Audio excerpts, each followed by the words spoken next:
Howdy folks, today we're talking history and experimental photography with one of the leading experts in the field, right after this.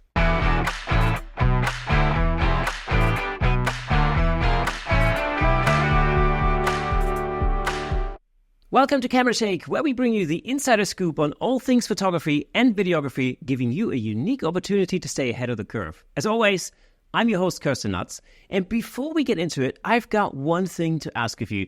I've noticed that over 65% of our viewers on YouTube and listeners on audio are not actually subscribed to this channel. I mean, what the heck, guys? Come on. You can help us out by hitting that subscribe button. It'll help us get even more amazing guests on the show. Just one click. It'll take not even a second. Just, hit that button. You know what it is. Thank you so much. Now, without further ado, give it up for today's special guest, the director of the School for Experimental Photography in Barcelona, Spain, the historian, lecturer, co-founder of the Experimental Photo Festival. Give it up for Mr. Pablo Giori. Pablo, great to have you on the show. How's things, man? Pretty well. Really happy having you, being with you tonight. Thank you, Kirsten, for having me. It's going to be an amazing conversation about experimental photography. And maybe the first question is if people know what it is or not, That's it. My first question is actually, how do you pronounce your surname correctly? Because I'm pretty sure I murdered them right now. There are so many ways of saying it. All of them are correct. Okay, cool. That reminds me of my own name because people can never pronounce it. It's fine, I don't care. Excellent. Pablo, it's amazing to have you on the show. Experimental photography is something we haven't really actually discussed on this show in any great detail. We've talked about creative pursuits and we've talked about different photographic techniques. We talked about film photography in the past. But all-out experimental photography sounds immediately super interesting to me. And I'm sure it sounds super interesting to many viewers and listeners as well. So just give us a bit of a helicopter view on what is experimental photography? Okay. It's something pretty interesting for us. The way that we see and that we explain the history of experimental photography is that experimental photography is kind of a complete history of photography, so to say, because what we normally know as photography is the result of an industrialization of different processes on the 19th and 20th century that came to the monopoly that we have today with more or less 5-10 cameras, 5-10 films in analog and in digital. But there were so many others, researchers, scientists on the 19th century and on the 20th century creating different cameras, different lenses, different films, even not working with films, but also printing techniques on the 19th century. For example, cyanotype, Van Dyke Brown, daguerreotypes, all those techniques that were not possible to be industrialized or it was not so easy to make them so commercial for everyone. And then the industries just let them on the history. And then in some point, other people just bring them back, make it new for express new realities. And this is more or less, in a general sense, what we know for experimental photography. We started more or less at the end of the 18th century with Whitwood on the first images that were able to be captured, but not fixed. It was kind of on the beginning. That's why normally they say that the history of photography started on 1839. We bring back this time in over 50 years because there are so many interesting, we can say, ephemeral images that you are able to create, but you are not able to fix. For example, the chlorophyll printing that you can do with plants, that's an image, that's a photography, but it's not a problem that you can't fix it. For experimental photography, fixing the images is not the most important. The most important is to create the image. And the thing is, we could really go back to the camera obscura and, the just simple light projection in a sense, and of course, in those days, that was used, I guess, to almost draw by numbers or paint by numbers. But as you can rightly say, fixing the image that's a major revolution right there. Sure. It was more than 45 years of research from Whitwood and Davy at the beginning of 1800s to 1839, at least 40 years of research just to be able to fix the image. And the decision is mainly that you are going to use silver for creating the negatives. And then at the end of the 19th century that you are going to use silver for the printings, because mainly 19th century was the century of printing, the second part on how to print. That's how we have so many printing techniques, as I said, from cyanotype, Van Dyke Brown, all the pictorialists that they were using tons of other printing techniques, not just based on silver. But that's the thing. In experimental photography, we have a list that we are creating kind of a Wikipedia of all experimental techniques. We have more than 144 techniques, from camera-less photography, the creation and modification of cameras, lenses, and film, alternative sensitive materials that you can use for doing photography. Then what you can do when you have that print, how can you print it, the printing techniques, how can you develop now with ecological reflections over the last 10, 15 years. We have a lot of new techniques for developing film with different techniques known more ecologicals. And then when you have your copy, then you can modify it, you can intervene it, you can burn it, you can do whatever you want. And then we have the last family of experimental photography that is digital experimental photography, that is a really big world. That means that for us, just to say it kind of quickly, we have 144 techniques. We have 7 big families that help us to understand more or less what are the techniques.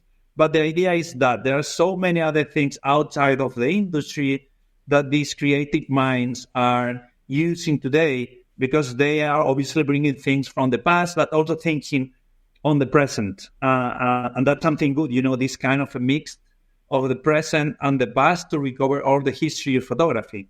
See, this is, to me, this is so super interesting, because a little while ago, I had a guest on the show, Russell Preston Brown, and he really is at the forefront of the future of photography. And we're talking about where photography is going to go over the next 10 years, 20 years, 50 years. Where are we going to be in photography in the future? But I love to understand and to look back to the very beginnings of photography. And I saw a webinar that you held where you were talking about the 12 revolutions in photography, which I found absolutely mesmerizing. So I'm loving this opportunity to pick your brain and go back right to the very beginning of photography. Because as you say, all of photography is really experimental photography, because it's just been one experiment after the other that led us to where we are, in a sense. Let's go back to the very beginning. You're able to create an image and project an image onto a wall, let's say. And then you're trying to imagine, well, wouldn't it be cool if, probably not in these words back in those days, but you sort of think well, wouldn't it be great if I could fix that image somehow?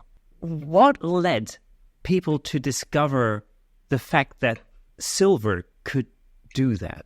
What was that mental leap that led to that discovery? They were trying so many things at the same time. That's why, crazily, we discovered on France and also in England with the daguerreotype, and also with Talbot, because it was a major revolution. I mean, when we're talking about the 19th century, we are not talking about artists. We are mainly talking about scientists, craftsmen, people doing research at their homes, or professional ones. But it was kind of Edison style, these crazy people learning a lot, bringing people with them, sharing new other things. Davy Whitwood, they were chemistries, working with opticals. They were really doing research in a lot of different aspects. That was what happens before and after photography. For example, Daguerre, after discovering photography or discovering how to fix the image, then he just changed, and then he just kept doing other things because he was not into photography. He was just doing research because he loves to do that. And the thing is that they were trying a lot of different materials, and in some point they realized that silver was a unique form of capture the image, but the problem was that they were not able to fix it. The reflection with silver was more than 100 years of technical research. And we can see this if we see the first image. I think it was this one on the window of Legras. It took several days to do the exposure on that image. The problem on that 25 years was trying to make shorter and shorter and shorter those exposure times. And that was not because some artists wanted to do an amazing and perfect image. They were groups of scientists in different countries trying to industrialize silver or make it as small as possible, and how with this gelatin can you mix it. And that is one of the problems, because we have been always working with gelatin that come from cows. There is a lot of debate about this with Elkar and other artists working with this subject, but we have been not able to find in more than 100 years an alternative for a gelatin that is not based on cows. That's how fixed and how hard is what is happening on the industry, because they had been doing exactly the same for more than 150 years with the same things. And that's what I like the most of experimental photography, that when I'm doing mentorship, I have a weekly mentorship with different students from all over the world. They are working with so many different projects, so many different ideas, so many different techniques, that you always learn new things, because they go really outside of the camera, outside of the traditional film. And that's why I like the most of experimental photography, because in the end, there are no limits. That's exactly the thing, and it's the limit is only the limit of your own imagination when it comes to that, and that's the thing. We just before we came on air, we talked a little bit about how processes are really interesting. This is the thing that's actually always fascinated me about photography. I remember when I was little, I used to watch my dad develop film in our bathroom, and he would take our bathroom and turn it into a dark room. And and nobody was allowed in, which was a pain, But that's just how it went. And so he used to develop black and white film. That was his thing. And I remember being really fascinated by the whole process, the chemicals, the tubs, the whole process of pressing a button and then going through a number of steps that involved. It's almost like it's almost like some magician, making like a magic potion, with a cauldron sort of thing. By the end of it, you have an image fixed on a piece of paper. That blew my mind back then. That was like way before, digital camera technology. That still blows my mind today. But even, I have to say that for me, even the thought of like taking a digital image, although I know there's a lot of technology involved, there's some very intelligent people that have come up with and invented a whole range of incredibly sophisticated bits of technology to actually make that happen. But it doesn't necessarily fascinate me as much as the process of film developing. There's just something more, I don't know. There's something, I don't know, there's just something else to it. The smell, the process, there's a touchy-feely thing to it. It's a completely different thing. Yes, there is something crazy with analog. That's a thing. And there are different people making hypotheses of what that is happening over the last 20, 15 years on this renaissance of analog photography. And it's crazy. I don't have an answer, but it's the same with me. I have the feeling that those who are in love with analog photography, there are no explanation. But that's how it works, and it's great. New generations still find this amazing, even if they even if they don't know how to do it or what does it mean. But this is kind of the way of starting. And then in 1 year, 2 years, 3 years, with all the information that we have now on the internet, they can learn from nothing and really make a revolution, because we see every 2, 3, 4 years, we see new techniques, we see new ideas. Even people that has not a lot of money or not a lot of knowledge, they are able to create amazing images. And that's something great about photography. And that's why I think that analog photography will keep living, that there are no way to kill it.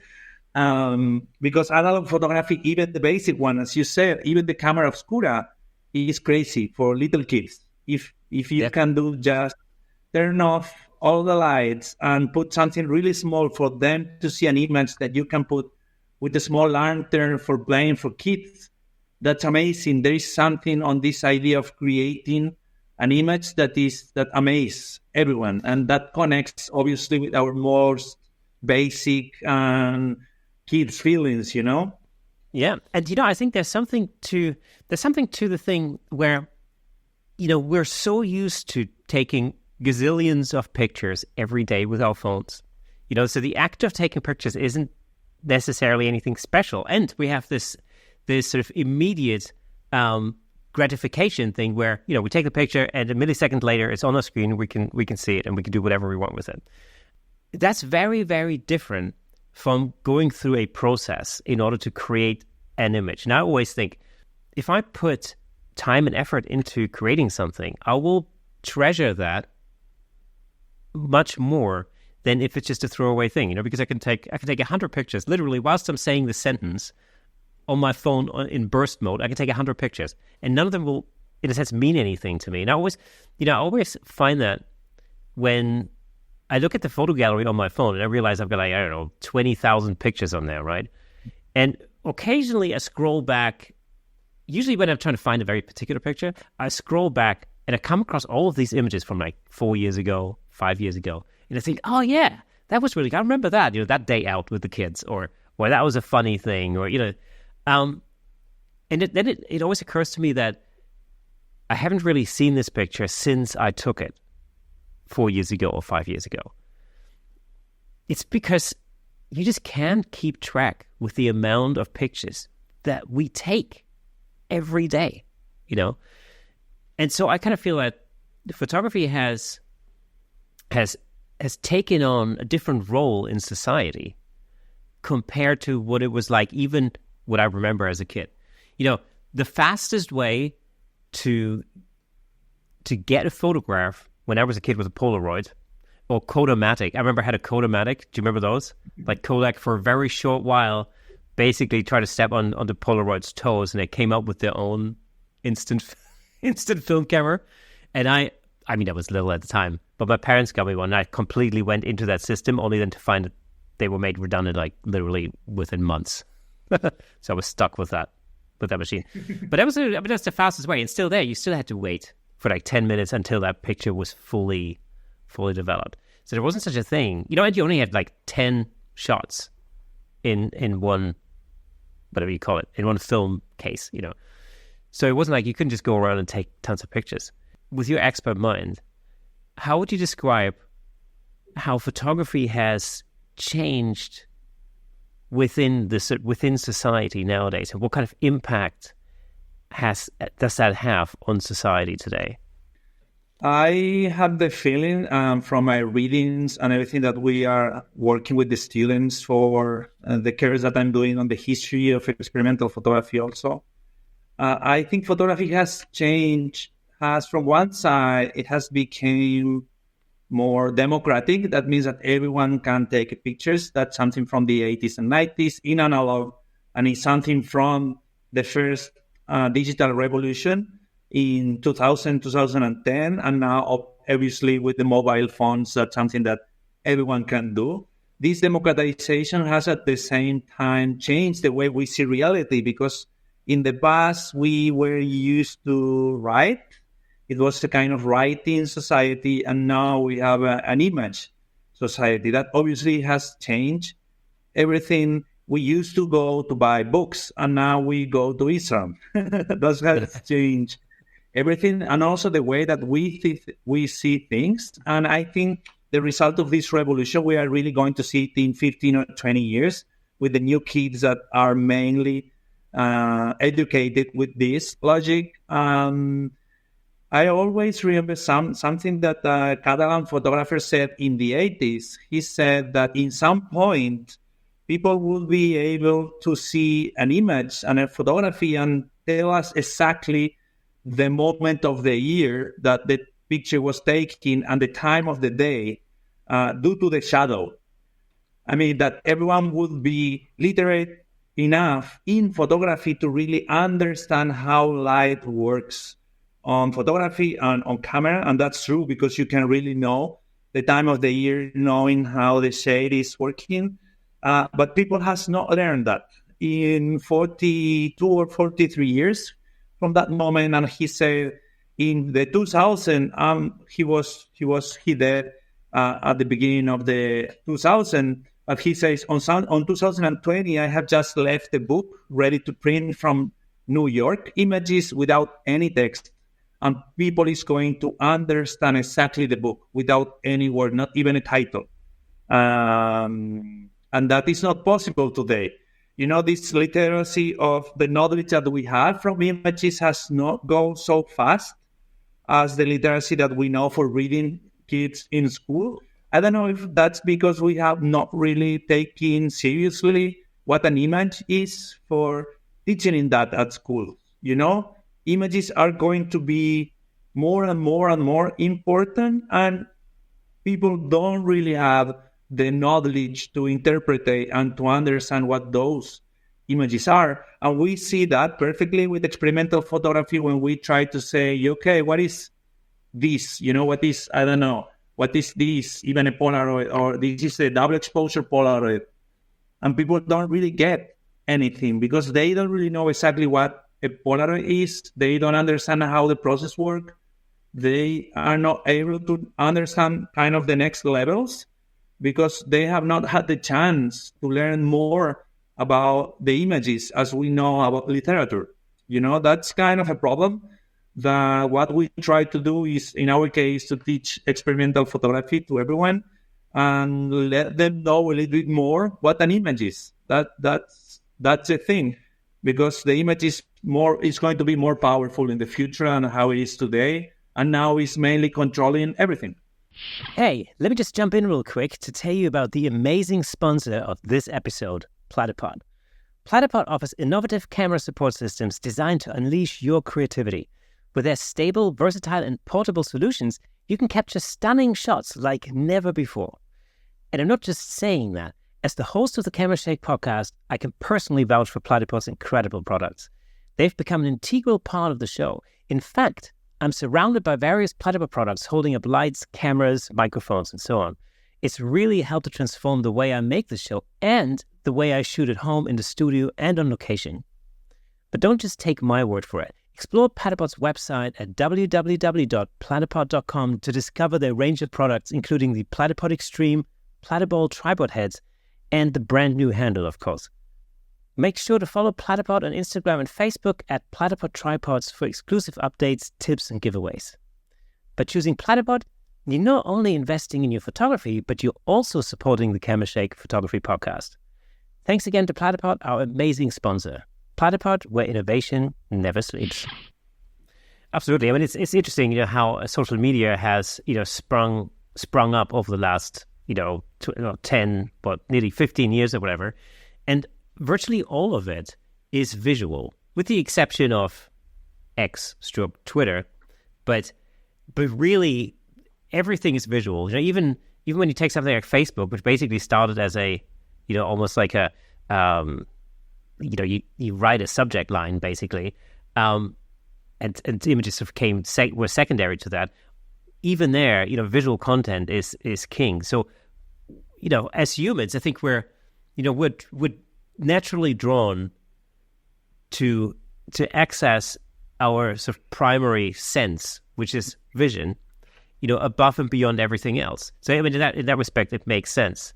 And of course, we are teaching our kids everything about literacy and literature in schools, and we're sort of ignoring the importance of imagery at this point. But of course, in the future, all of that may change. That's a very interesting angle on the future of photography, of course. I do think also one thing with the industry of photography, we need to think outside of the industry, because in the end, what happens when we do millions of images, as you said, you take 20,000 images a year with your mobile phone, but all the mobile phones are exactly the same. I mean, 90% of the phones are taking exactly the same images. That means that we are creating more images of the same. The problem is that we are getting bored because all the images are industrialized. They are exactly the same. And there are other people, and that is what we think that is going to be the future, that for having these special images that you say, it's not just investing more time, but also putting something special on the images, something that comes really from your subjectivity, from your time, something that comes from your mind or from your hands. I mean, I have the feeling, and that's something that we share with our community, that in the future, photography is going to go more through digital, IA and all that, but also at the same time for this more physical intervention. And that is what we think experimental photography might be. And that's what our community really like, to be able to learn from the teachers hand to hand and really do all of these techniques that you really need to learn it. And that are things that you can do by your own. You don't really need a camera, a really expensive camera. And that, for example, you can print just with the sun. For example, cyanotype. That means that even if you don't have access to a darkroom, you can make cyanotypes. And I have here a camera that I want to show you. This is a camera. I mean, you can think this is a beer can, and it is a beer can. But this was a special camera done for the first festival in 2020, when we celebrated 20 years of the first solarography. This is a pinhole camera, mainly that you can just stick on a post, put it on the sun, and the sun is going to be on the paper here, and you are really going to have, because we are doing these cameras with paper, pretty cheap. You just put paper, and then with the pinhole, you can really see how the sun goes, and you can let this camera for 10 years or 5 years at least. We always recommend to have it at least 11 months, just to see how the sun goes through the sky. But this is crazy because it's a really cheap camera. You can even drink the beer. And then just with the small paper, you can just put it in a place that you can just have it stick for 12 months. And in 12 months, you have a unique paper with direct contact to the sun. And you can see exactly how the sun goes every day from your balcony or your park or whatever. And you have not really spent almost anything with this. Yeah. And in some point, you were doing this. Even those who are specialized in solarography, they call these harvesting images, because they have this idea of collecting them, of going, put them in some moment of the year, taking them, in another station of the year, and they harvest images. And that's what we love the most, because this is going to be a unique image. You can't fix it. You need to scan it at the moment, because the paper will keep being sensitive, and then you have to save it. But probably the original image is going to die in a couple of years or so. You're not able to exhibit it, but you have the digital one, and then you can create the positive. That is amazing, and I'm always using this example to say, okay, we don't need cameras in the traditional sense, and that's great. I mean, when you see a kid doing these kind of cameras or doing cyanotype with their own hands, they say, okay, but I can do photography. I don't need to be kind of the professional photographer for doing it. And that's great, because people fall in love with photography when they know that they can do something with their hands. I find that super fascinating. Again, for me, like in my day-to-day life, I use modern digital cameras and lenses and Photoshop and all the rest of it, every day. That's my day job. But I find it extremely fascinating to basically, go back and create imagery in completely different ways. And in some ways, in completely new ways for myself. I got into professional photography when digital photography was very, very well established. So, with the exception of seeing my dad, developing film in the bathroom, I don't really have a history in film photography myself. But I find the actual, the medium very, very fascinating. But to think that, there are ways of taking pictures that go back even way before that, and it's easily achievable, and it's something that you can experience with your kids, for example. It's such a super fun thing to think about. Tell me a little bit about the Festival of Experimental Photography. Yes, we started on 2019 with Laura Ligari. She's the co-director of the festival here in Barcelona, because we had a project of a year or so working with double exposure with people from Barcelona. And then I started a big project with more than 120 photographers from all over the world. And we were making pictures from different cities. I mean, I was taking pictures from Barcelona, and then with the film, I sent this film in postal mail, in the traditional one. And then they put the film back on their cameras and they did it the second time. If you check my Instagram account, this is mainly the project that I have been sharing there for these last 5 or 6 years. And that everything is analog. You don't know where is in the film. You just do it once, and then the other one did it again. In different cities, you have different times, different cities, different cameras, different points of view. And then what is the result of that is sometimes it's really amazing and sometimes it's crazy, because it's just chance, you know? So, okay, so just let me get this straight, because this is super fascinating. So you're creating double exposure images. Yes. But you're basically only taking one exposure, and then you're sending the film to somebody else in a different city, somewhere else in the world. And they will then create the second image, the second exposure of our double exposure in their camera, in their city. And then the final images are basically a collaboration of two photographers in different places in the world who have independently, in a weird way, that have independently collaborated, which shouldn't work, but in this case it somehow does, in order to create a piece of art. That's a really great idea. It's an amazing idea. It's a great collaborative project. Just to say, this is totally analog, and this is double exposure in camera, because you can also do double exposure in digital, or you can do it on the darkroom, but this is on camera. And the thing is that you don't really know what the other person has shot. And maybe what happens is the other person is going to do it next year, for example. That means that you can have kind of a mix of two different cities and two different moments of the year, summer and winter.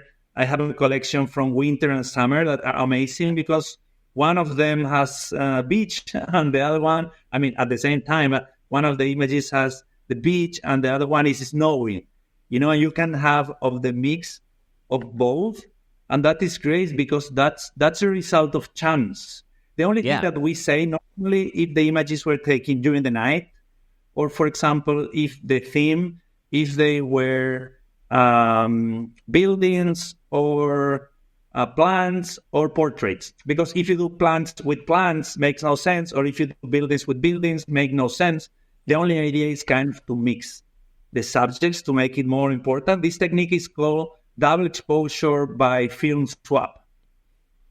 So that was actually going to be my next question, because of course, because it's analog, when you get the roll of film that already contains one exposure, when you get that in the post or in the mail, you of course have no idea of knowing what the first photographer shot, because you can't review the images as analog. So you give them a few little pointers to basically say, okay, don't do plants, or don't do city, or something like that. Yes. And also on my webpage, I have a PDF with some of the technical ideas, because then I wrote the book with all the images and everything on 2019. And they just have kind of the basics, because you need to underexpose 1 point, kind of. There were 12 key ideas on how to do double exposure by film swap. That was the idea, and we had a lot of fun with this technique. You can do it with yourself. I do this when I'm going on traveling, for example, outside of the city. I take 5, 6, 7, and then when I'm in Barcelona, I do them again for mixing with myself. Or when we did the first project in Barcelona, we were 2 people going together, just walking randomly, and then on the same camera, we just put it kind of double exposure. I normally use these kind of Canons, the cheapest ones, and you can just have the function of double exposure. This has no batteries, but you can have the function And then one was doing one image, and then you give the camera to the other person, and then the other person did the other camera. And the results were really, really interesting. Even I have one of the pictures here, result of that project. Oh, wow, yeah. That is kind of a building and also a portrait of a girl in the beach, seeing a mountain. Amazing. Okay. Anyway, just to give you an example, okay, but we were working with this community, worldwide community. I mean, I was not the first one using this technique, obviously. There were a couple of people in the US and also in England and in Berlin. But we really did this project pretty big. I mean, having 120 partners was pretty crazy, but I had a lot of fun. And then we say, okay, but there are so many people interested in these kind of things. How can we organize something for them? And then Magic came with this book. Sorry for making advertising. You don't have to buy it. Just to give you an idea. This book, this is 2015. This book really helped us to understand that there were, in this book, more than 40 techniques that they were part of this family called experimental photography. And then we say, okay, but we don't want to do kind of a congress of double exposure because it makes no sense. It's just kind of a limited thing. Why don't we do a festival on experimental photography? And then we start talking with different schools from Barcelona. And they say, okay, if you say that it's going to have fun, and if you lose money, you are going to put the money. For us, it's okay. And then just they gave us space. We put a date for the festival. It was 19, 20, and 21 of January 2020 for the first festival. And as you can imagine, it was the best festival on 2020 because it was mainly the only one. Because as you might remember, at least in Spain, the 14th of March, COVID turned everything out. And that's why we normally say that it was the best festival in 2020 because it was the only one. Yeah. I remember it well. You know, it's if it hadn't been for the pandemic, as everybody listening knows by now, if it hadn't been for the pandemic, you know, we wouldn't be sitting here because this is, you know, this podcast is a direct result of the pandemic, you know. So, positive things come out of it. But now, so this year, 2024, this is it's the third festival or the fourth? Fifth. The fifth. Oh, wow. Okay. Yes, of course. Yeah, because you started in 2019. We're celebrating. That's crazy, even for me, because I say, okay, it's 2024, might be the fourth, but no, because the first one was on 2020. And it's kind of crazy because, okay, I even myself, I need to count, you know, 2021, 2022, I revive, if not for 4 years, but no, it's 5 years. And we are really happy this year to celebrate with all our community in Barcelona what experimental photography is. And we are really happy. The festival is happening July 24, 28. I have just saw something on our webpage because we have a transparency webpage with all the economical situation. We're the only festival having a economical transparency webpage explaining where all the money comes, and also our commitment with gender equality. Those two philosophical aspects are really important for us. And then I just checked, and we have 9 participants from the US and 4 different artists coming from the US this year. That means that we are having even more and more participants and artists from the US every year. That's crazy because you have the feeling that Spain is far from the US, but we have more and more people connected. And it just goes to show that there's an interest, you know, no matter where you are in the world. It's, you know, people are interested in photography and they're interested in going beyond just whipping the phone out and taking a snapshot. You know, that's the thing. I think there really is a need, you know, for people to get a little bit more creative. And so, because this is the thing, like sometimes when I have these discussions with my kids and they, you know, of course they are growing up in a world of cell phones and mobile phones, you know, and phone cameras, you know, you know, of course to them, I'm pretty sure by the time they're in the 30s or 40s, the actual concept of having a sort of, you know, rectangular device in your hand is probably going to be an old hat by that time. You know, technology will have moved on to the point where nobody's going to be walking around looking at a rectangular brick in their hands anymore. It's probably going to be something completely different. I don't know. Implants in your eyes or something. Who knows, right? But it's interesting because I have these discussions sometimes, and I know that when they get their hands onto something and do something physical,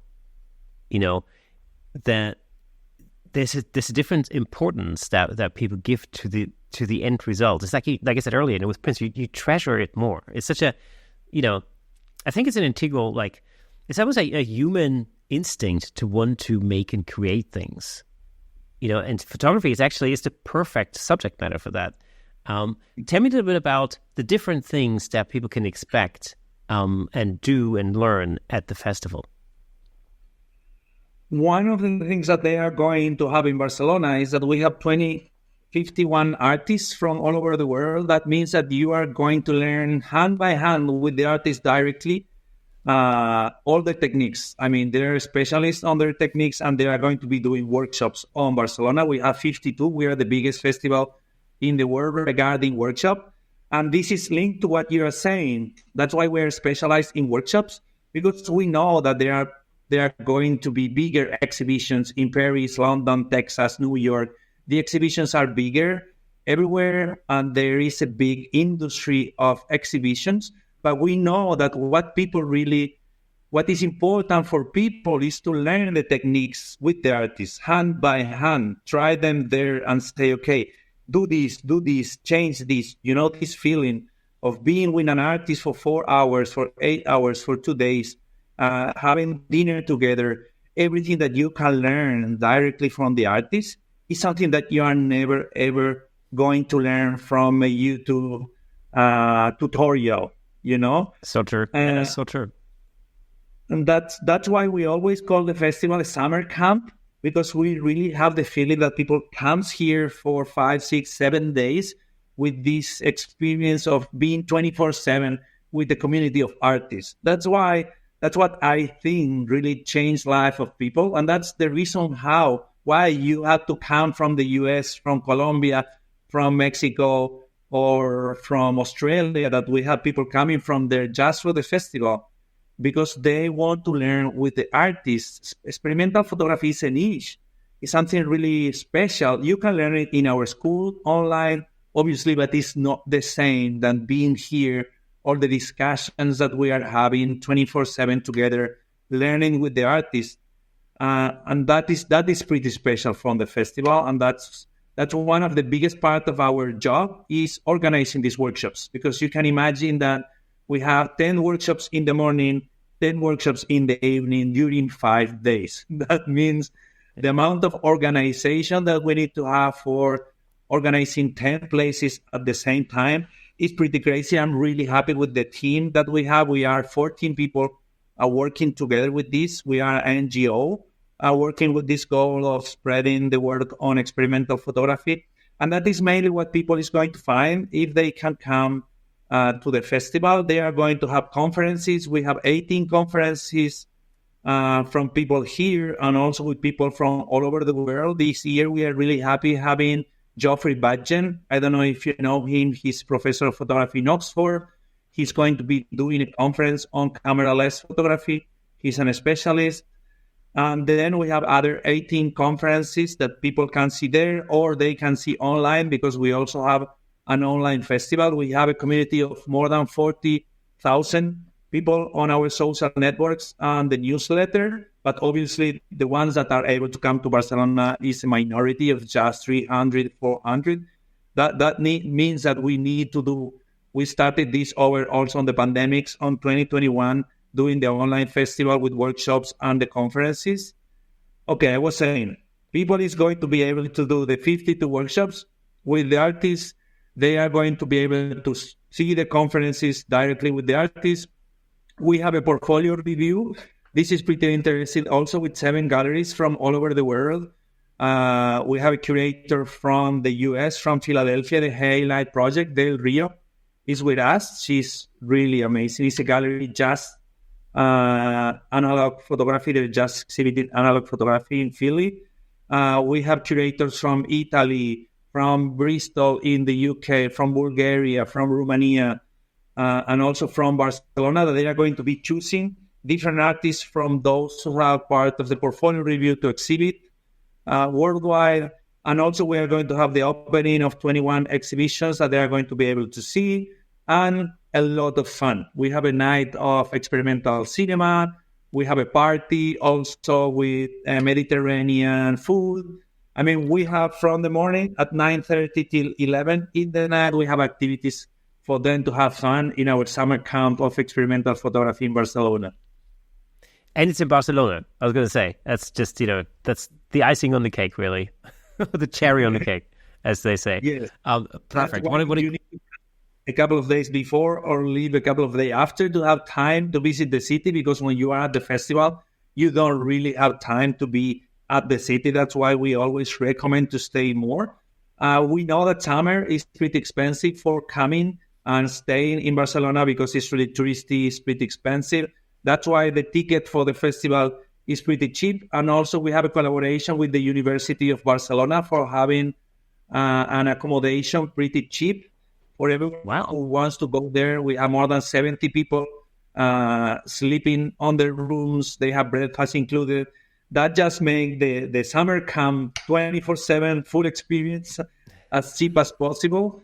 And people really have a lot of fun staying there at the accommodation of the university. It's kind of a 360 experience, What a great opportunity. I mean, I can say this. I have been to Barcelona before and I absolutely loved it.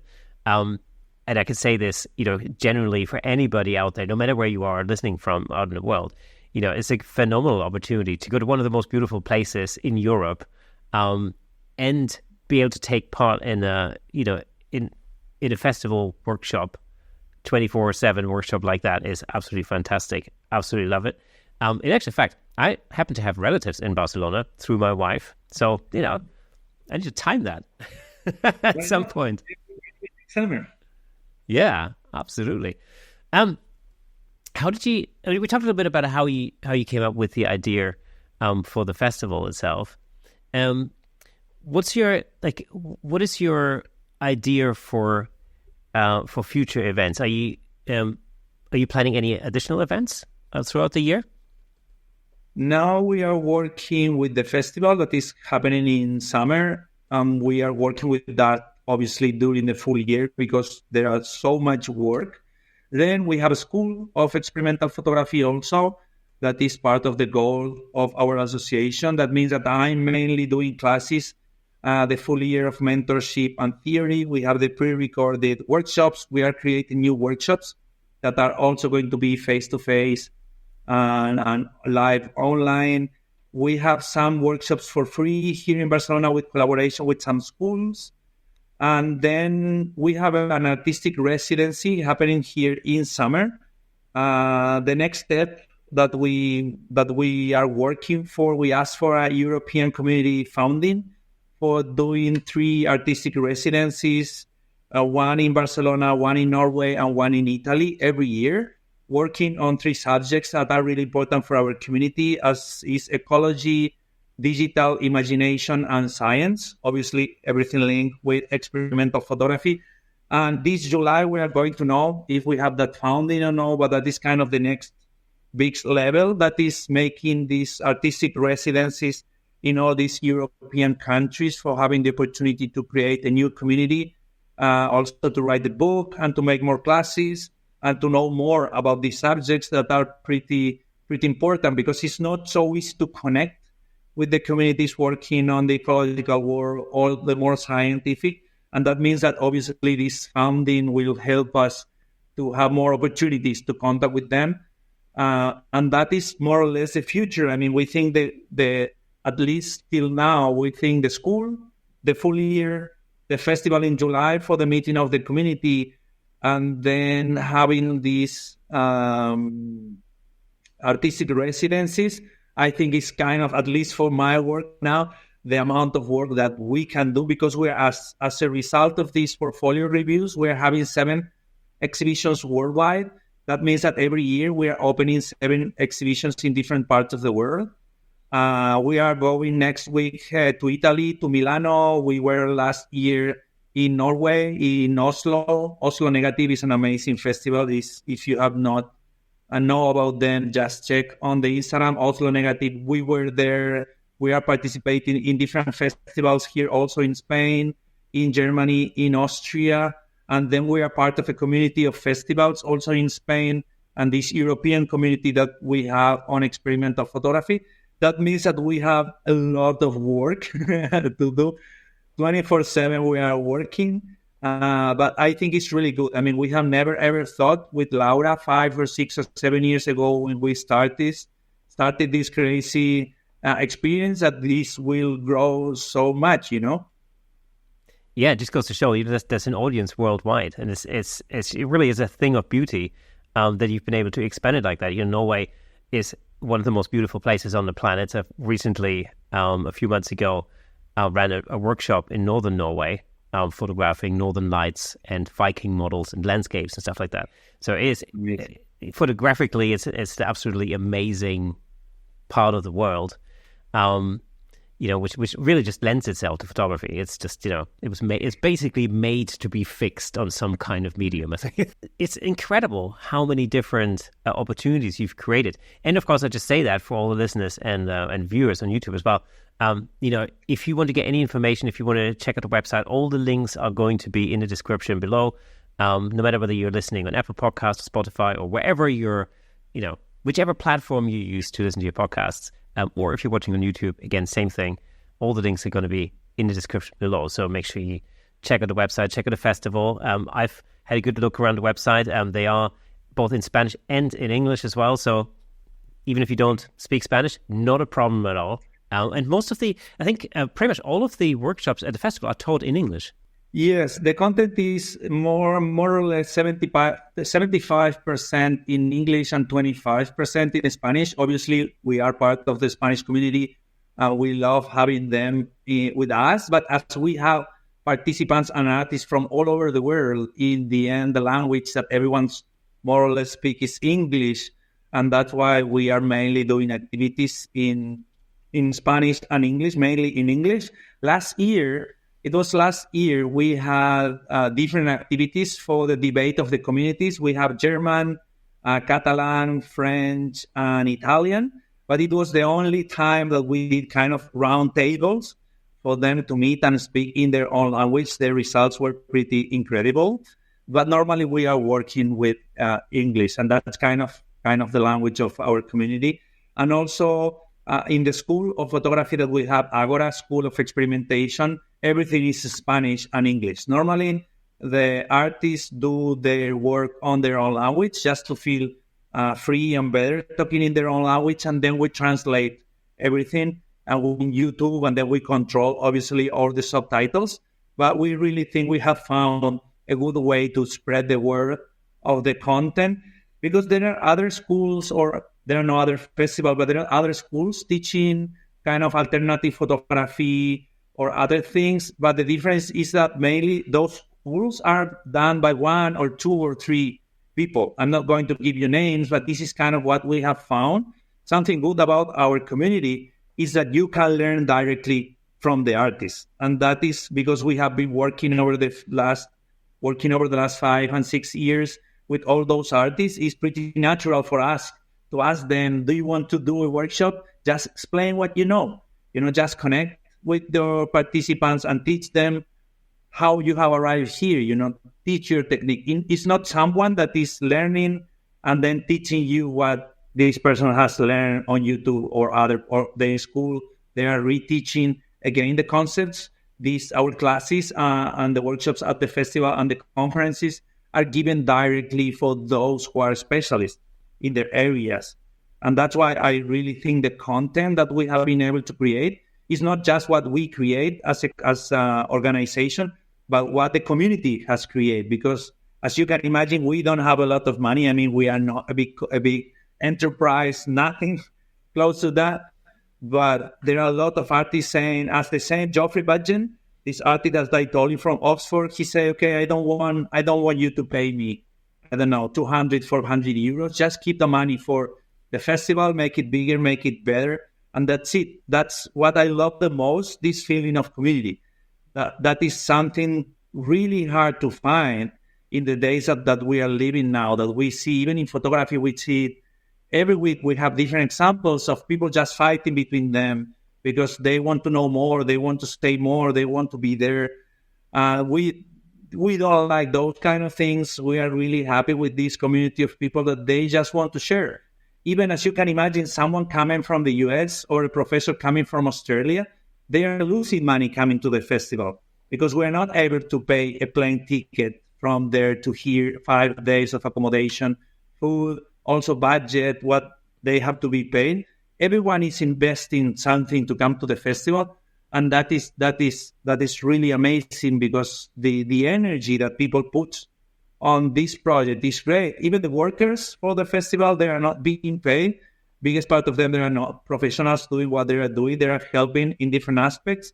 And they need to grab a week of holidays to work with us, and they have 1 week for going outside with their families or everything. And they just grab a week for being with us, organizing the festival. That's crazy. I mean, in the capitalist world that we live now, where everyone needs to pay everything, that if you don't have money, no one is going to do anything.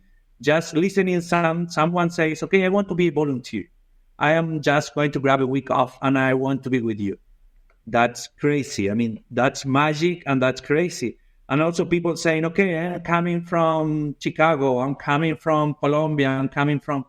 And when they say, and that is something that we every year see with Laura, because we have a Telegram chat with all the artists, when they say, I have bought my plane ticket, in the moment when something that was just a theory that you select someone, that someone is going to the workshop, blah, blah, blah, but then someone has to spend $2,000 in a plane ticket. And that's the moment every year when you say, okay, shit, this is happening, Yeah. Everything must be ready because people is going to be here and the festival must be perfect. We have never ever had any problem. But in the moment that you realize that you have 300, 400 people coming from all over the world for a meeting here at your home, in your place, something that you are organizing is pretty crazy. Yeah, it's an incredible sense of responsibility, of course, at that point, when you've got so many people who are now relying on everything to actually happen, especially once you tell people in advance, this is what we're going to do, this, then... that's a great sense of responsibility where people all of a sudden actually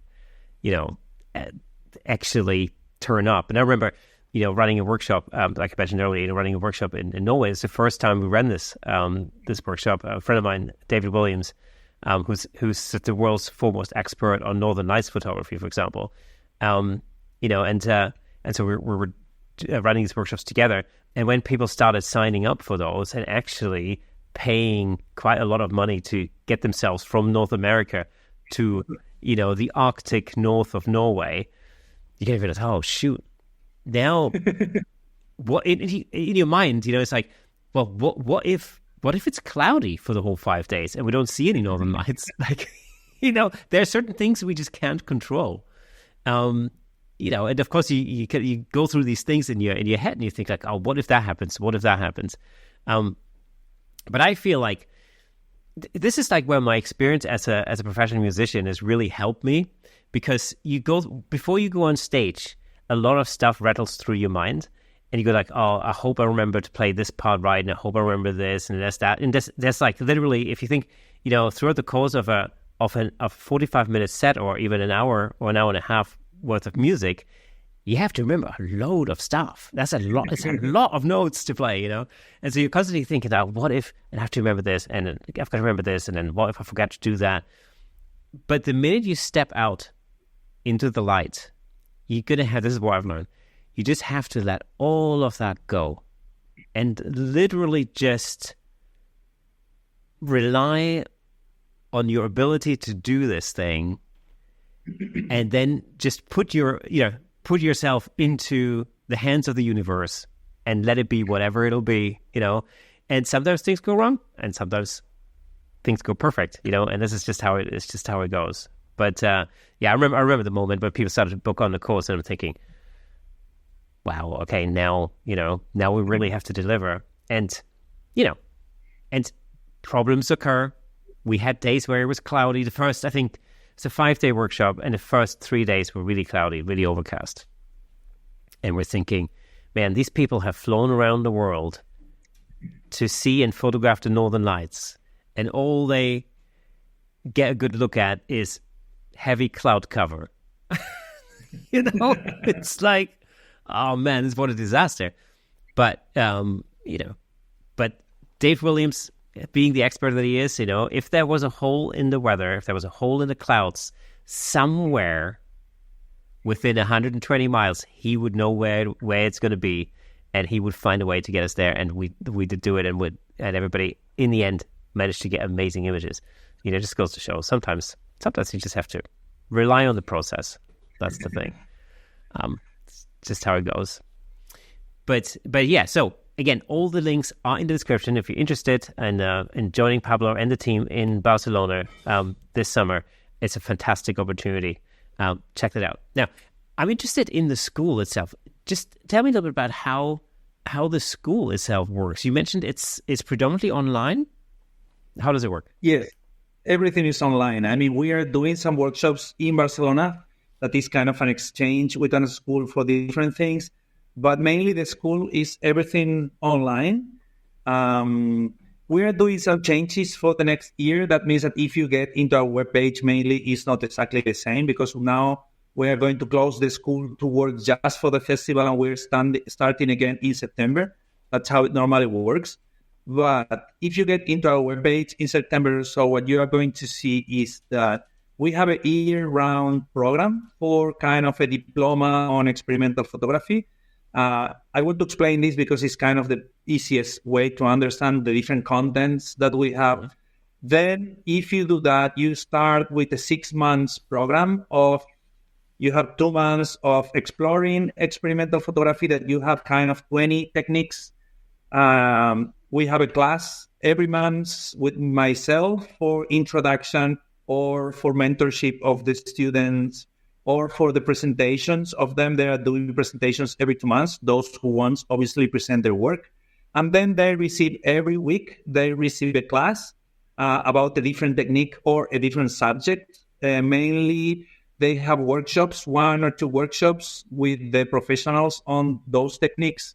And then we have different conferences from the festival and some notes, links and everything. And then we have a big library, as you can see, with more than 250 books on the different techniques and concepts. That means that if you enroll for the school, you have kind of a 6 months pre-recorded program with different people specialized in the different techniques. And you might have every week a different technique or a different context with workshops, conferences, and notes and books and things. And then every month we have these face-to-face classes with me. And when you finish these 6 months, you know more or less 45 or 60 techniques, or at least you have an idea. Obviously, you are not able to practice them all in 6 months, as you can imagine. Normally, people is just able to practice a couple of them, but at least they understand something that is pretty important for experimental photography, is what we call a sensitive surface, Because normally we think in film, that film is the only surface when we can put a negative and we can create an image. But on experimental photography, in these 144 techniques that I told you, we have more than 48 different sensitive materials that we can use that are not just gelatin silver films or printing techniques on film. If they understand that there are so many materials that we can use for creating photographies with camera or without cameras, or with these cameras here, handmade cameras or lenses, or with digital, when they understand all that in this 6 months program, then they go to a specialization class that is 2 months. And then that is also classes with me and pre-recorded with specialists, but they are mainly based on one technique. And then from that, they have different classes with me of mentorship. I'm doing also a year-round program of mentorship of different artists. Last year I have 15, and then I have a theory and history of experimental photography they can join.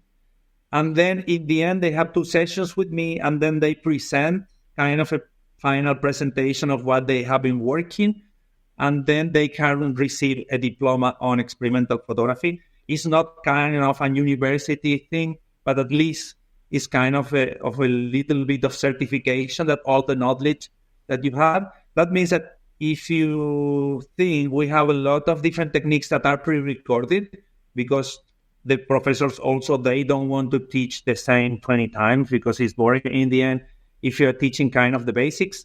And then you have the pre-recorded. When you want to specialize, you can specialize being an artist, doing the mentorship with me, or you can specialize in more an academic thing and go into the theory, or you can specialize in the specialization classes that we have pre-recorded, or we are going to have next year online live classes with professors one-to-one, 2 or 3 or 4 classes every week. And that is more or less how the school works, for people to have a general idea and then to be able to choose and to select exactly the technique that they like the most. And also we have this opportunity with the mentorship for them to be with someone working and with someone to prepare the projects. Because one thing is the techniques, that there are so many of them, but then you need to create the project with that. It's not so easy to create a project because it's not kind of the typical photojournalism or storytelling.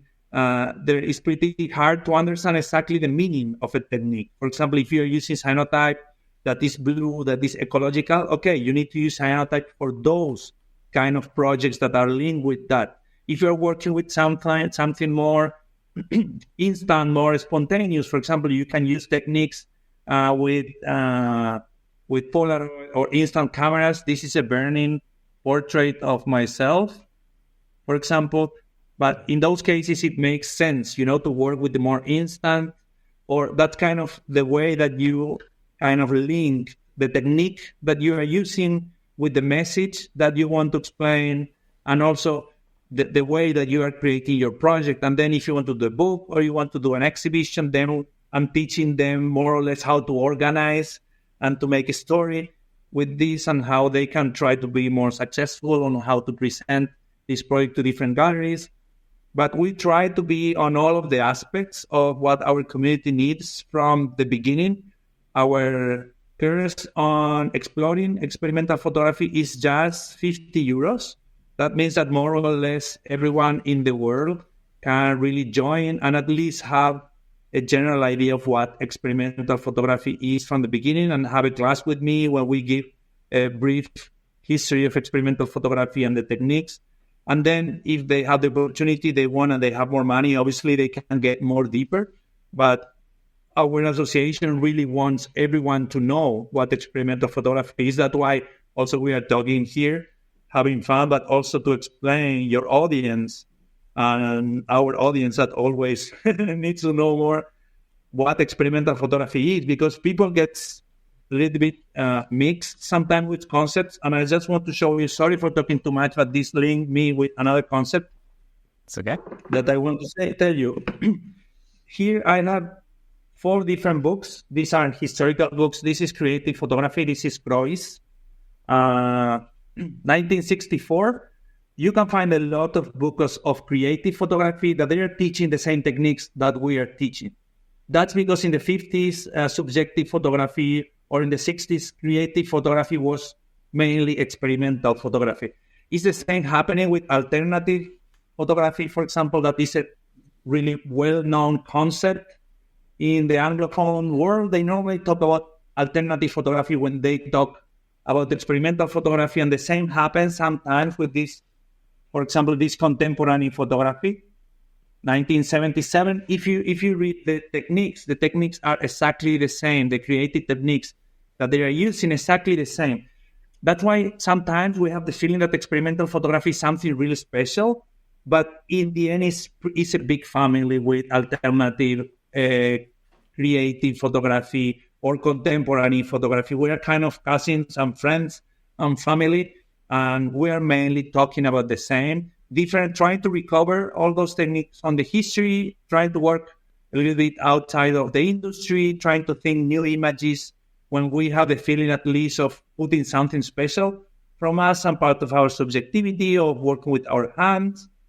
That is what we are, that's why we are doing. But it's kind of a broader concept that just kind of 15 freakies working, creating their own cameras with beers is not just, but a lot of things.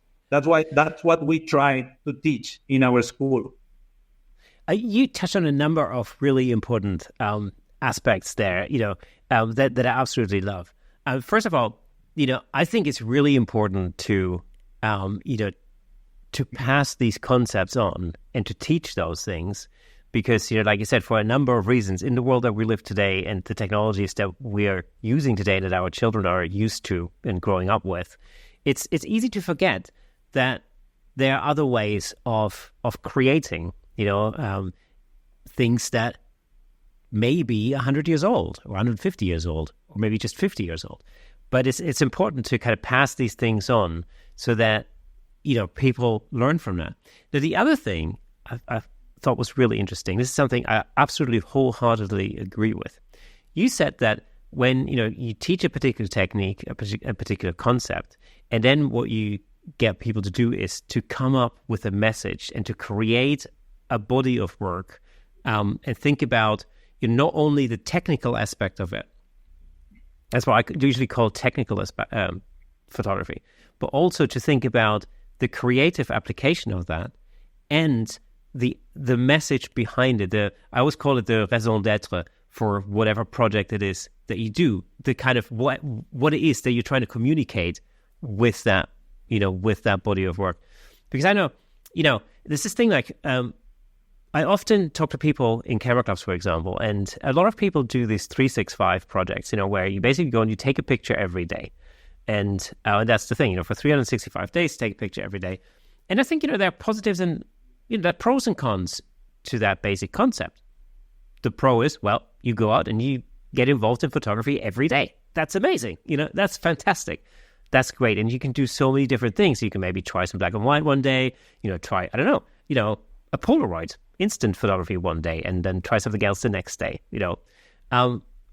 phenomenal. On the con side, I would say that it's very difficult to get better that way, because I think if you do that every day, you don't really have the time to actually review your own work and actually take it apart and deconstruct it and really learn from it. So sometimes I wonder whether it's the most effective way to get better. But what I've found in my own history, back history in photography, is that I learn best when I create a project and I create a body of work where I come up with an idea or a concept, and then I really go after it. And I create a body of work of X amount of images, for example. And by the end of that, I'm pretty good at doing that thing, and I've learned a whole ton of stuff. One good example, and I've spoken about this many times on the podcast, is a project I do called 3 Heads in a Row, where it started through a fluke, a lucky accident. I was trying to create a self-portrait for my website. It went wrong. It turned out to look rather comical, and I basically then just thought, oh, wouldn't it be cool if I could photograph other people like this? And then I thought, well, what if I could create 3 images and create a triptych of people interacting with some of their favorite objects? And the idea is basically that across these 3 images, you can add an additional dimension to that person's story. So you could basically, by looking at what objects they chose and how they interacted with those objects, you could basically then get an idea of who that person is, what they're into, maybe what their profession is. You just get that extra dimension to that person. So that was the idea. So the storytelling aspect was, how much of the story can I tell across 3 images just by looking at how these people interact with those objects? And on top of that, I wanted to make it look kind of cartoonish and comical and funny and slightly hyper-real and so on and so forth. So I came up with a concept of doing that. And then over the next few years, I was able to create a body of work around that. So I get lots of different people and I shoot lots of different people in that way, and I still love doing it. There's absolutely no commercial background behind it. I'm not selling the paper, I'm not charging for it. none of it. It's just a fun thing for me to do. And now looking back at the whole gallery of those shots, it's like, this is really interesting because now I can look at not only 3 images, but now I can look at, 100 of those images, and so on. So it becomes, when you start creating a body of work, there's a number of things that happen. It really does make you a much better photographer, but you're also creating something that's actually worthwhile viewing for other people. Like you mentioned in, putting a gallery, an exhibition together, for example. You do need a body of work in order to put in an exhibition, because what's the point? Nobody's going to come to see one picture. Yes, there are 2 different things. One is the problem with Instagram on social networks, because in the end, you just post 1 image a day, or people really lives with this flow of 1 image, but they are not really working with the full feed to see, to be coherent. This is kind of the place when you can really create a project. I mean, that means that for more young people, or the people getting into Instagram nowadays, even if they are not young, that's what I wanted to say. The problem is that Instagram is not helping as an institution, so to say, to think in series and projects, and because you have just 1 channel, you are not able to have 3 different channels. That's why there are people that they have kind of 2 or 3 different accounts for 2 or 3 different kind of photography or concepts, because Instagram is really limited, not just visually and technically, but narratively is really limited. I mean, you have just 1 thing to say, and if you don't really plan the whole month, makes no sense. If you plan, obviously you can organize the narrative and explain the story that you want to say through 15 posts in 30 days. But if not, if you're just working day by day, it is impossible to make any narration. That means that we live on today. That's one thing that I want to say. To connect this, I don't want to appear kind of conservative with this idea against Instagram, but that is kind of the truth. That is how we share our images, and that obviously modify the conditions that we are creating images, because there are people thinking on the way that Instagram think, and Instagram is not helping you to think in a project. On the other hand, we saw that on the festival on 2021, we had a big debate about abstraction. And we realized there were a lot of people in our community and outside of our community, criticizing experimental photography, saying that it was just in the pursuit of aesthetics, that we were just using the techniques to have something beautiful, but that they were not meaning, they were no sense, they were no connection with the reality. Obviously, I have a long research about abstraction, and being abstract doesn't mean not to be connected with the reality. That's a long thing, and being experimental means that you are really connected with your close reality, and not that you are not connected. Is exactly the contrary. But anyway, we make on the catalog of the festival in 2021, we call it the 3 challenges for the future of experimental photography. The first one was mixing techniques, not just working with one of the techniques, but the next level would be really to mix them. And we saw really amazing new techniques created by the mix of them. That was a huge one. The second one was finding the message. And the third one was working on community. We really have clear the idea that you are not going to go anywhere alone, that the only way to grow in this technology that in the end is experimental photography, you really need to share with others. Because there are so many scientists, there are so many techniques, so many histories. If you're not sharing with others what you know, and the others are teaching you what you know 24/7, I mean, all the time, if you don't have this kind of dialogue, you are not going to find new things. That's the thing. For finding new ways of expression, you really need to be part of the community. But going back to the idea of the meaning and the message, that was the moment on 2021 when I started this mentorship program, and that's why I'm mainly working with them. How can you really find the message of what you are doing? Sometimes you start with an idea and then you find your technique and then you start doing the project, or sometimes you start with a technique and then you go to find the message, or you start with your archive, for example, and we start checking your archives and we see some ideas that are close connected, and then we start to find the technique and then the message. But that is really important for our community, what we want to explain. If it's just results, magical results of things, makes no sense. Even if you're doing portraits and you are not working with experimental photography, make no sense just to do portraits because people is nice or because you have fun. No, you might have a message, you have find the meaning. You need to choose the persons that you are making the portrait for some reason. That's why we try to bring to experimental photography. And as I said, as we have 144 techniques, not all of them can be used for all of the project. Each project needs a special technique to be developed. And that means that you need a lot of time to be able to control this technique, to know exactly the message, and then, as you said, to create a body of work, and then a sequence, and then to see if you want to do an exhibition or, for example, a photo book, how can you explain that story? And that's a long process that I really love to do with my students. Normally, their projects are really, really good. I'm really happy. I always want to exhibit all the projects at the festival. As you can imagine, we don't have enough walls for exhibiting them all.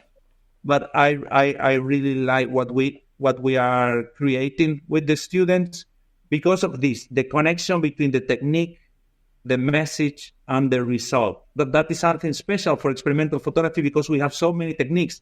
Normally, when you are talking about traditional photography or industrial photography, as the technique is one, it can be digital or analog, it can be different lenses, blah, blah, blah. But normally, what you are seeing is what is there on the reality. I mean, is different on that way from experimental photography. Absolutely. There's a number of things that you mentioned there that are super interesting. One is the ideation part of it, as my friend Dave de Berwick calls it, is the process of actually creating the initial idea. That's something I find is very similar to, for me anyway, in photography, it's very similar to what it would be in music. Like in music, the question is, when you write music, you always get this question, like, how did you come up with this? Like, where did you get the idea from? And the reality is it could be absolutely anything. Anything could be the seed. And this is why I call it seeding, because it's like, you just need a seed, one little starting point. And it could be different with every piece of music you write. One time it could be a chord that you strum on the guitar and you go, oh, hang on a second. And then, that triggers an idea, and then that triggers another idea, and and everything comes into being that way. Another time, it could be a particular sound that you hear. You hear a sound, you go, oh, I wonder what that would sound like if I played it like this, and then there's an idea. Or I remember writing a tune, an acoustic guitar tune, where the inspiration was a rhythm. And the rhythm was my 1.5 or 1 year old daughter. No, actually, she was about a year, 10 months, something like that. She just learned how to walk, and I was on the couch, and she appeared in the doorway, and she walked across the living room floor. And as she was walking across the floorboards, her feet made this particular rhythm, and that rhythm then became the key rhythm of the piece that I was writing at that point. So the inspiration there was just a rhythm that I heard, which was just happened to be my daughter stumbling across the living room floor, and it could be, the seed to something could be just about anything. So there's no one way of writing a song. Likewise, there isn't one way to come up with a concept in photography, for example. It could be absolutely anything, and this is I think to allow yourself the freedom in terms of creativity to really tune in to the fact that you don't start every song with the drum groove or with a chord progression, to allow yourself the freedom to basically to be in tune with your environment and take that inspiration from just about anything. In photography, it could be looking through a photo book and seeing somebody's work and going, oh wow, I wonder if, or it could come out of a conversation, a movie, of course, simple examples. It could be absolutely anything. Just looking around you in the world around you and seeing something like leaves falling off of a tree. and you go, oh, wow, I wonder if, this is always the thing, like for me, it's obviously, I wonder if, and then I'm off with answering my own question, and that answer comes about by going through the process, and this is, again, in terms of creative pursuits, I think that's really important. Like unlocking that door to your inner creativity is so super important. I used to liken that. So when this is this thing, I guess, a musician, sometimes you talk to people who are not outwardly creative, people who are not musicians and they're not doing photography, and they, just don't really do anything outwardly creative in their lives. And so one of the things I used to get asked a lot is like, how do you come up with this stuff? Like I said, and the thing for me as a session musician was always, you had to be creative on demand. Like somebody would book you into a studio for like 4:00 on a Thursday, and you would rock up, and then all of a sudden you'd have to be creative at 4:00 on a Thursday. There was an opportunity to basically go like, I'm just not feeling it today. I'll come back tomorrow. That's not the job. The job is to play, and to come up with stuff. And if somebody says like, right, you got 16 bars for a guitar solo, 1, 2, 3, 4, go, then you better go, at that point. And I used to liken it to, I used to think of it as a door with a lock and a key. And the key, quite literally, was to unlock the door in your mind, in your inner mind, and open that door and allow the creativity to flow. And the problem was not that people are not creative. The problem was that some people just hadn't found that key yet, And that was always the thing for me. It's like you gotta try and find that key to unlock that creative door in your mind, and then you can just literally open the door whenever you want. You just let it flow, and then it's good. So that was for me. That was always the thing. But yeah, it applies. And as you use the comparison with music, with photography, something happens as a concept. We have this idea of pre-visualization that normally they say, okay, you need to think the image and then you're going to capture with your camera. That is just a technical engine that is going to do exactly what you want. But then in experimental photography, Jerry Welsman, it was a photographer of the 60s and 70s. He did an exhibition in 1967 in the Kodak House. It was an amazing exhibition. He talks about post-visualization. I mean, we don't just need to think the image, but we really can, when we have the image, then we can modify it, till the rest of the levels. It's not just capturing the images, but developing, printing, modifying, intervening.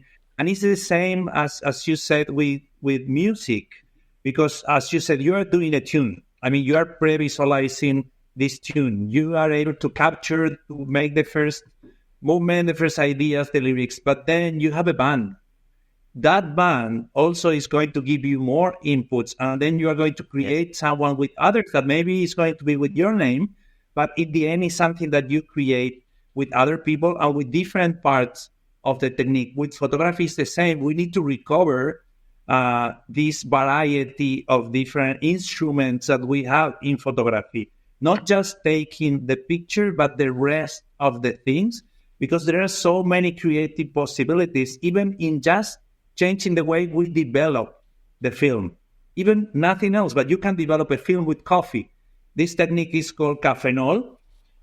With that, you might change from a creative point of view your images, but that's a creative and collective creation with different techniques using all the aspects of photography. Maybe you are a one-man band and you can do it everything. Obviously, these are these possibilities, but I like the metaphor of music or even in cinema, because in cinema you need someone to control the sound, someone to control the camera, someone to control the script, someone for the costume, editing, printing. You need tons of people to create a movie. It's the same with photography. You can do all the parts, obviously, if you can learn them all. But the idea is that we need in photography also to recover all those other aspects. For example, even Cartier-Bresson and others, they say that they hate the darkroom, that they would never, ever get into the darkroom because they don't like the smell. And I say, okay, but magic is happening in the darkroom, not just taking the images or pre-visualization. We need to recover in this process of post-visualization everything that we can do on the processing, printing, editing, modifying, sharing, storing the images. And that's, I think, that is kind of banned of rock music. We need to be a rock photographer, being able to touch all the parts of photography. If not, we're just on the beginning, on the first part.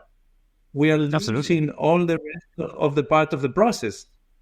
Absolutely. And I always say this, again, this is true for any creative pursuit. And I'm just using the example of music because that's what I know. I always say that, the beauty of music, and actually therefore any creative pursuit, is actually that by collaborating with other people, and I always say this, like, when let's say you're in a room with 3 people or 4 people in a band, for example, and you start writing, you might come in with an idea, an idea that you've had, a basic skeleton structure of a song, or maybe just a part of a song. It might not even be a whole song. A bunch of chords, bit of a tune. You come in, you play that to the rest of the band, and then everybody puts their input in. And what happens is, like magic, the end result is so much better than the sum of its parts.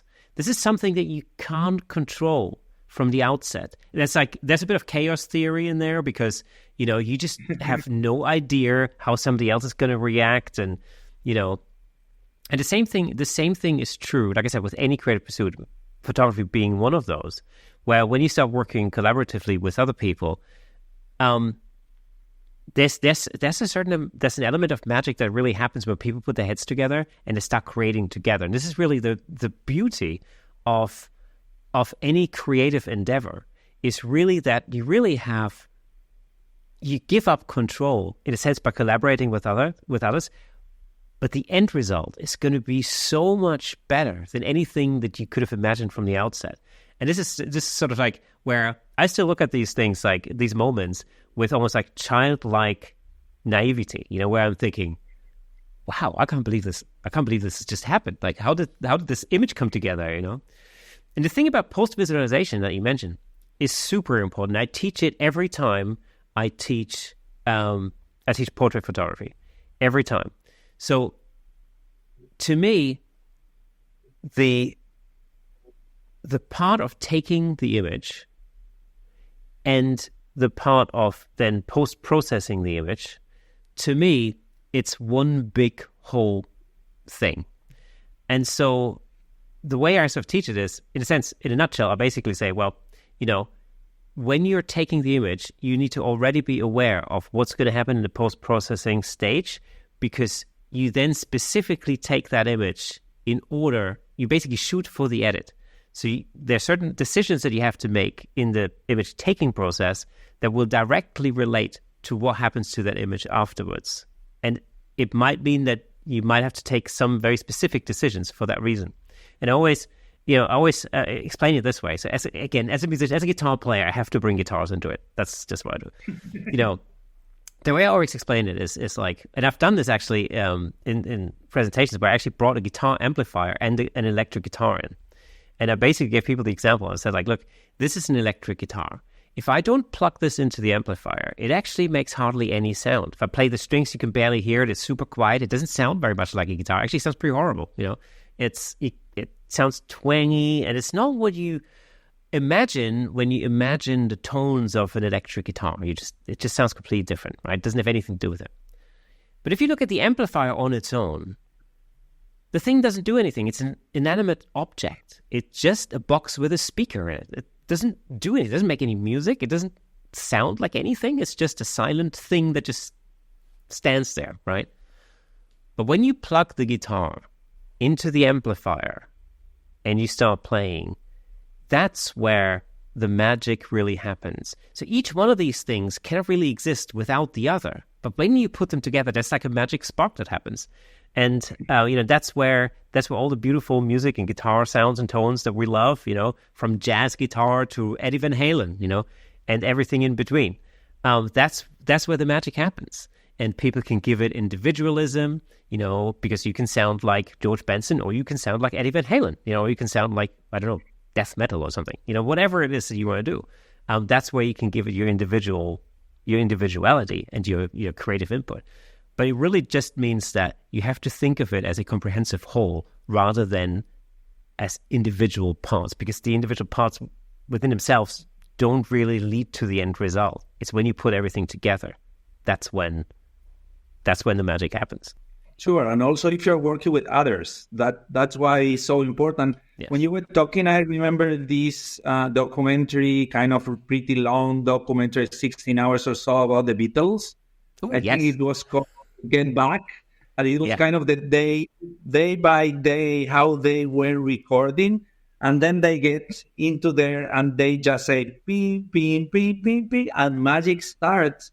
And then when the rest of the group, even if they were fighting, even if they were 24, 25, 26 years old, I mean, really young, the magic was created in 15 minutes, because there were a connection between them, between themselves and their instruments, and also between themselves that create magics. That is what happens when you work with others, online or with a professor, face-to-face, when you can exchange during 4 hours with someone what you think, what you feel, what you have been trying, or even in the workshop that you say, or at the festival 5 days.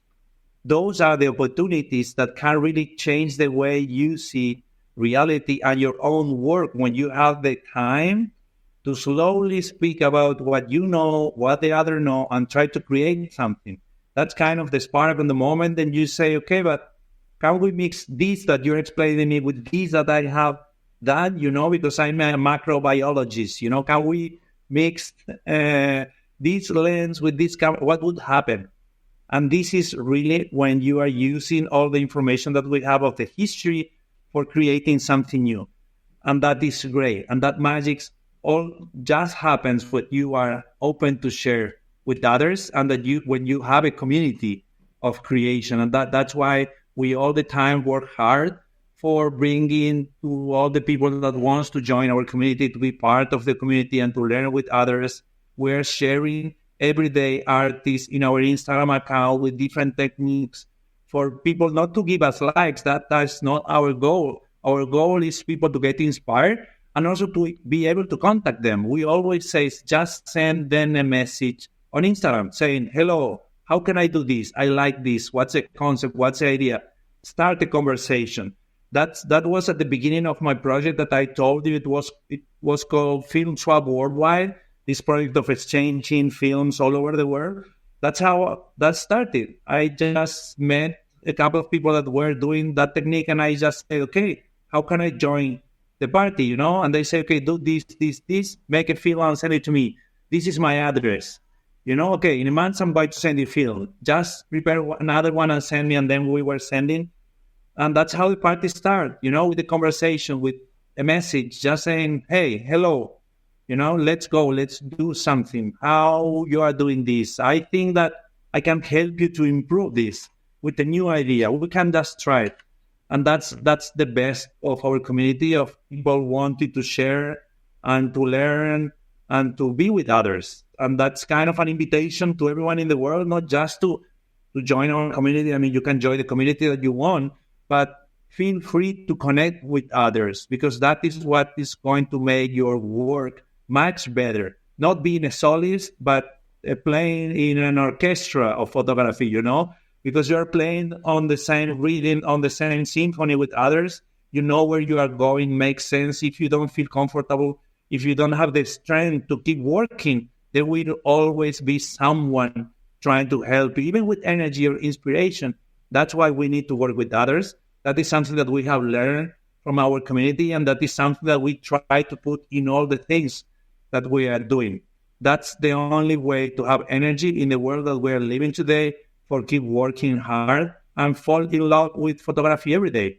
If not, we have the feeling that that's what a lot of students tell me, that the professors that they have found in their life of photography, they are taught two techniques. The technique is everything. They need to do the perfect black. They have to have the perfect lens for this. There are always kind of these limits, you are never going to have enough money for having this, or going there, or doing this.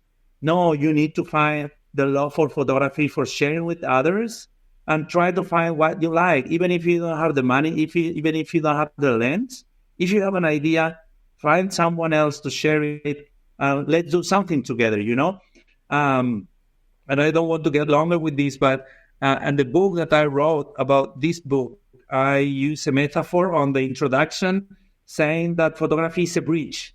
Photography is a place where you can meet, it's an excuse to meet with others and to do something together. This comes from my idea that I really want to live in a city that is kind of in a bridge where all my friends can be at the same time, because I have friends all over the world. And I have the feeling with photography that is kind of the perfect excuse. And this conversation is part of the same example. We just send you an email saying, okay, we have this, what do you have? I like, blah, blah, blah. Let's start the conversation, and this conversation is not going to finish here because this is kind of something that generates more things. And you are not able to do this podcast alone. All the energy is coming from our meeting, from the energy that you transmit me and the ideas. And that's why I like the most of experimental photography.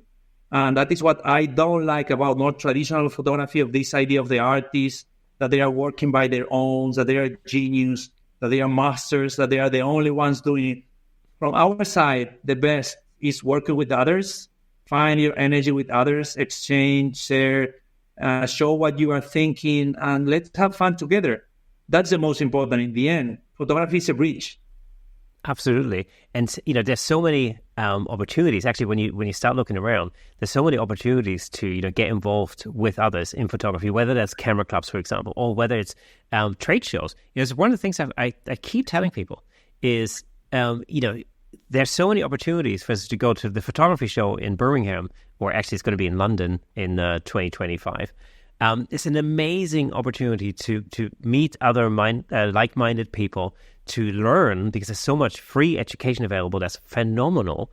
It's an absolutely phenomenal opportunity. People often have this weird idea that trade shows are just for selling stuff. Yes, you can find a bargain, but you don't have to go there with the idea in mind that you have to buy something. This is not really what it's about. It's just equally about education and community in particular. I've never really spent much money at a trade show, but I love going to the photography show every year because I get to meet so many people. This, to me, is the thing. I get to meet lots of people. I get to meet very interesting people.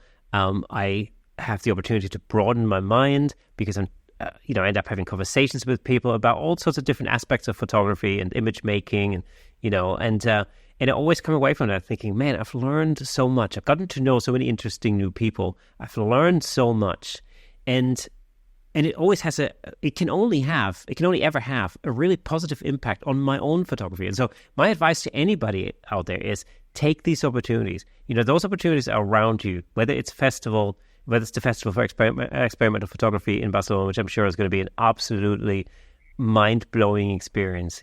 Whether it's just joining a workshop with Dave Williams up in Norway, whether it's a photography trade show that's near you, the photography show here in England. There's, several shows, Imaging USA, WPPI, whatever it may be in North America. And I'm sure that's the same thing in Germany and in Spain and in France. I'm sure if you look around, you'll find these opportunities. But it's so important to become part of the community. I say this really because this podcast is actually a result of exactly that. It has created its own community in a sense, and it's been an amazing experience. Over the last, I think this is episode 203, I believe. So over the last 203 episodes, it's been amazing to create that, or to watch this community grow. It's just thing, where people come together and, communicate with each other, whether it's on Facebook or, when I speak to people, I love getting messages from listeners, for example, because it tells me that they're listening, and it's always fun. But, so many things have happened as a direct consequence of this podcast. So what I'm saying is, anybody listening out there or watching on YouTube, find these opportunities, be part of the greater creative community, and really it will help you to create your own opportunities. Pablo, it's been an absolute pleasure having you on the show. I've really been looking forward to this. It's been amazing. And I already have an idea for a follow-up episode as well, which I'll talk to you about in a second. Pablo, thank you so much. It was an absolute education, unsurprisingly. But thank you so much for being a guest on the Camera Shake podcast this week. Thank you so much, Kirsten, for having me, and hope your community have fun and get inspired with our nice conversation. Thank you so much. Okay, folks, that's it for today. It was absolutely amazing having Pablo on the show. And as always, before we go, let me just recommend another episode that I think you'll like. Check out episode 187 with Russell Preston Brown, where we discuss the future of photography. I'm sure you'll love it. If you enjoy our content, consider supporting us on buymeacoffee.com/camerashake to help us continue creating and bringing you more exciting episodes. It really does mean the world to us. And for those of you who are listening to the audio version of this podcast, did you know that there's a fully fledged video version over on YouTube with plenty of examples of our guests' photography in Technicolor? Well, you should by now because I keep mentioning it all the time. All you have to do is go over to YouTube, search for Camera Shake Podcast, and you'll be able to watch all of our past episodes on there. And if you're already on YouTube, well, then do us a favor, drop us a comment, hit the like button, ring that bell, and share with your friends. Your engagement does help us reach a wider audience all over the world. Thank you for listening and watching, and remember, a new episode drops every Thursday, so mark that in your calendar. Until next time, keep shaking things up in the world of photography. See you next Thursday.